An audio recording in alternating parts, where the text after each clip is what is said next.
Once again, good morning.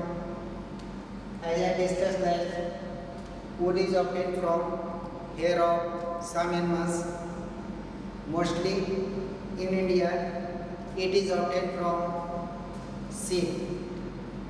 But in other countries, some other animals, as for example in Peru, Colombia, America, llama and alpaca are also used to get wood.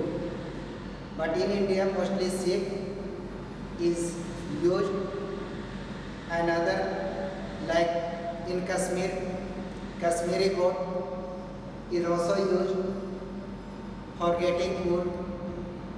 We get Pashmina wood from Kashmiri goat and Angora wood from Angora wood. In some places, camel, goat, rabbit, yak are also used to obtain wool. So it is obtained from hair of some animals. Now we will discuss about the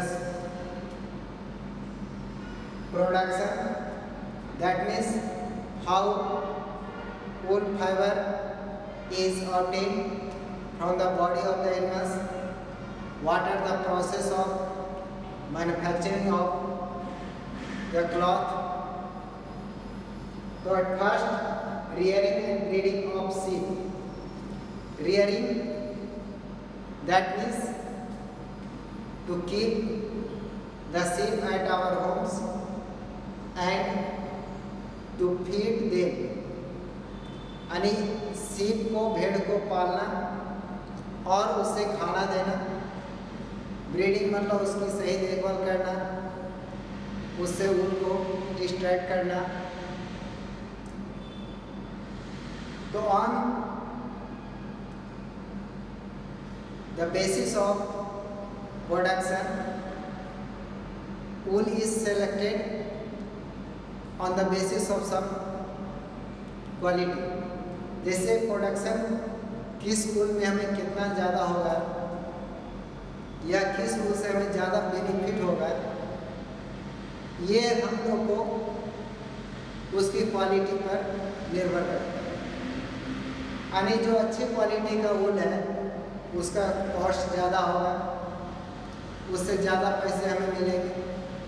तो ये एक बहुत ज़रूरी है कि हम लोग वैसे सीप को सेलेक्ट करें जिससे हमें ज़्यादा प्रोडक्शन हो, जिससे हमें ज़्यादा कॉस्ट मिले.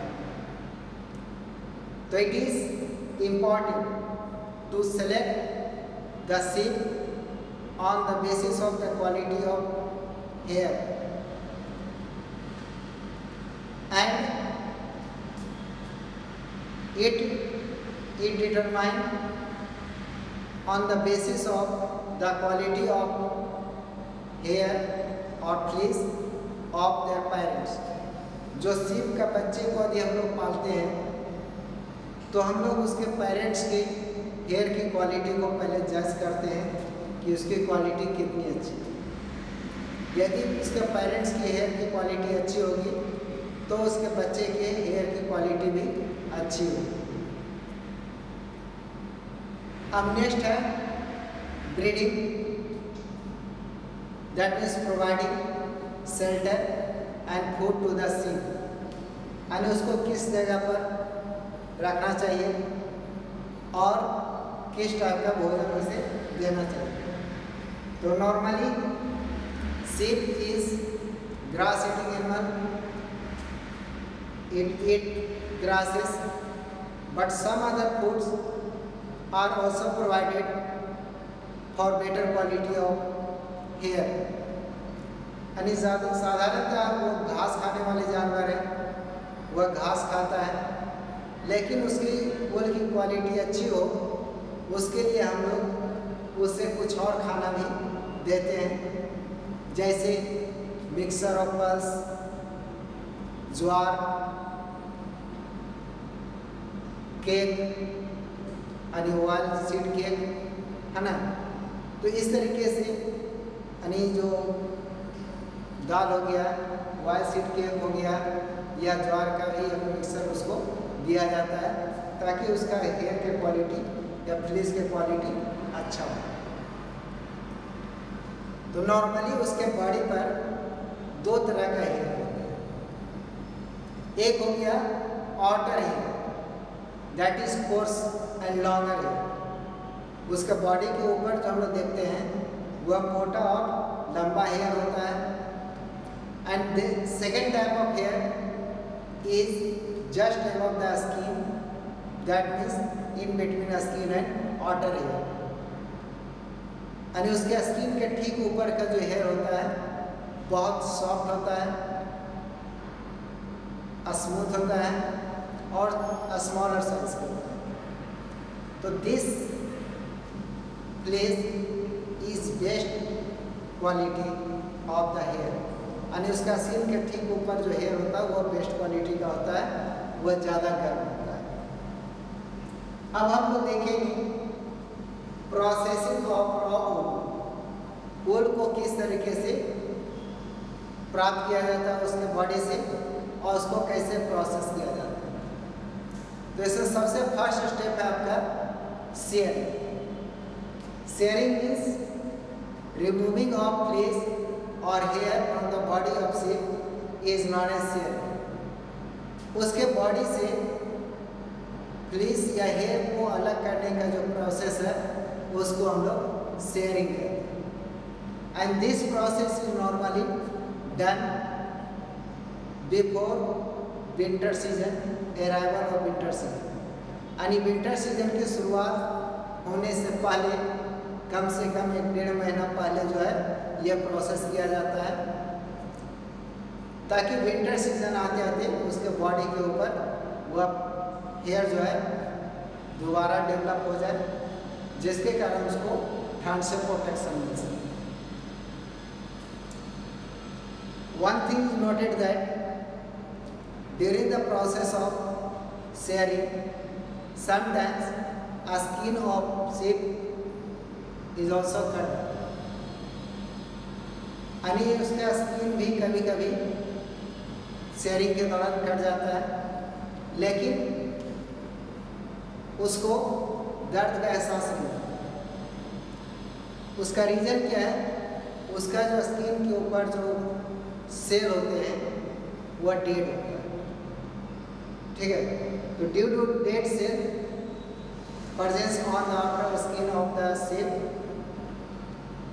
it cannot feel pain, but to prevent from infection we should dip into antiseptic solution after shearing। और उसको इन्फेक्शन से बचाने के लिए हम लोग शेयरिंग के बाद उसको एंटीसेप्टिक सॉल्यूशन में डालते हैं। Second step is scouring. Scouring after shearing the dust, dirt and grease are separated from fleece of sheep। यानी शेयरिंग के बाद जो सेकेंड स्टेप है स्कॉरिंग, उसमें हम लोग क्या करते हैं, जो फ्लीस में जो वेस्ट मटेरियल होता है जैसे डस्ट हो सकता है, डर्ट हो सकता है, ग्रीस हो सकता है, उसको हम लोग साफ करते हैं। यानी उसको एक टैंक में पानी भर करके फ्लीस को डालते हैं, जिसमें वह जो वेस्ट होते हैं वह फ्लीस से अलग हो जाता है। तो this process, that means the process of removing of dust, dirt and grease from the fleece is known as scouring. The next step is sorting. Sorting means the process of separating of fleece on lengthwise or softness of the fleece is known as sorting।